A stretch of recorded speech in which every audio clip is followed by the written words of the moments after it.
আসসালামু আলাইকুম, কেমন আছেন সবাই? আজকে তৈরি করব ডিম আলুর পুরে ভরা দারুণ মজা একটা সকাল এবং বিকালের নাস্তা। বন্ধুরা, রেসিপিটা দেখতে থাকুন। ভালো লেগে গেলে লাইক কমেন্ট শেয়ার করে দিবেন। এই নাস্তাটা তৈরি করার জন্য আমরা প্রথমে একটা ডো তৈরি করে নেব। তার জন্য এখানে নিয়েছি আমি 1 কাপ আটা, দিয়ে দিচ্ছি পরিমাণ মতো লবণ আর দিচ্ছি রান্নার সয়াবিন তেল। এখন খুব ভালো করে একসাথে মেখে একটা ময়ান দিয়ে নিব।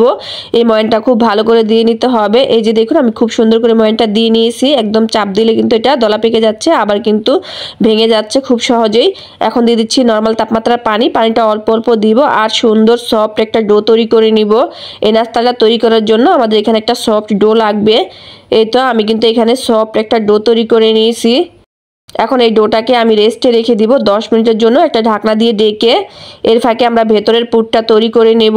তার জন্য এখানে আমি একটা বাটিতে নিয়ে নিচ্ছি 2টো ডিম। আপনারা চাইলে কিন্তু এই নাস্তাটা আরও বেশি করে তৈরি করতে পারেন, আর বাচ্চাদের টিফিনও কিন্তু এই নাস্তাটা দিতে পারেন। বাচ্চারা অনায়াসে অনেক বেশি পছন্দ করবে। এই তো এখন পরিমাণ মতো লবণ দিচ্ছি আর একটা কাঁটা চামচের সাহায্যে ডিমটাকে খুব ভালো করে ফেটিয়ে নিচ্ছি।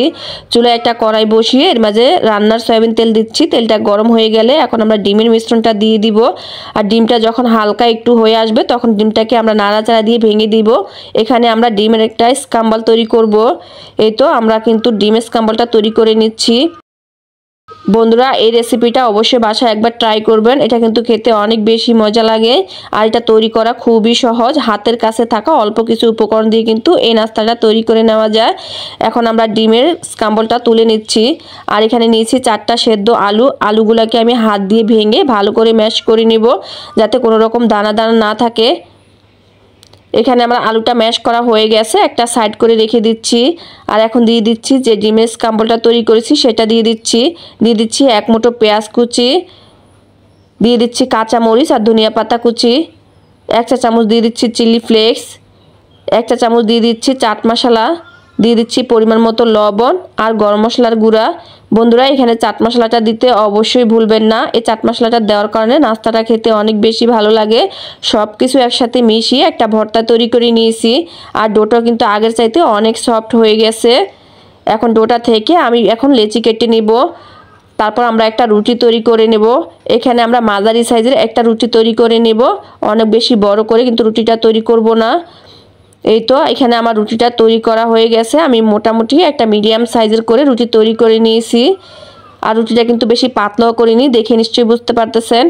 এখন পরিমাণ মতো ভিতরে ডিম আলুর পুর দিয়ে নিচ্ছি আর চারদিক থেকে টেনে মুখটাকে খুব ভালো করে সিল করে দিচ্ছি।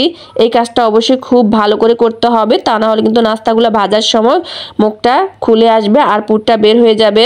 এই তো এইভাবেই করে কিন্তু আমি সবগুলো নাস্তা তৈরি করে নিয়েছি। এখন এই নাস্তাগুলো ভেজে নেব। এই নাস্তাগুলো ভাজতে কিন্তু বেশি তেলের প্রয়োজন নেই, আপনি অল্প পরিমাণ তেল দিয়ে কিন্তু নাস্তাটা ভেজে নিতে পারবেন। আর এটা ভাজতে 2 থেকে 3 মিনিটের মতো সময় লাগে। একদম যে ডুবো তেলে ভাজতে হবে এমন কিছু নেই। এই তো নাস্তাগুলো কিন্তু আমি উল্টে পাল্টে 3 থেকে 4 মিনিটের মতো ভেজে নিচ্ছি। এই নাস্তাটা তৈরি করা অনেক বেশি সহজ আর খুব সহজে তাড়াতাড়ি কিন্তু এই নাস্তাটা তৈরি করে নেওয়া যায় হাতের কাছে অল্প কিছু উপকরণ দিয়ে। এই তো নাস্তাগুলো ভাজা হয়ে গেছে, এখন চুলা থেকে নামিয়ে নিচ্ছি। মাশাআল্লাহ, নাস্তাগুলো দেখতে অনেক সুন্দর হয়েছে। বন্ধুরা, অবশ্যই এই রেসিপিটা বাসায় ট্রাই করবেন আর কমেন্টে জানাবেন আপনাদের কাছে কেমন লেগেছে। রেসিপি ভালো লাগলে লাইক কমেন্ট শেয়ার করতে ভুলবেন না। আমি আপনাদেরকে ভিতরটা দেখিয়ে দিচ্ছি। এটা পুরো একদম ঠাসা, বাচ্চা থেকে বড় সবাই অনেক বেশি পছন্দ করবে। এই তো আজকের মতো এখানে বিদায় নিচ্ছি। সবাই ভালো থাকবেন। আল্লাহ হাফেজ।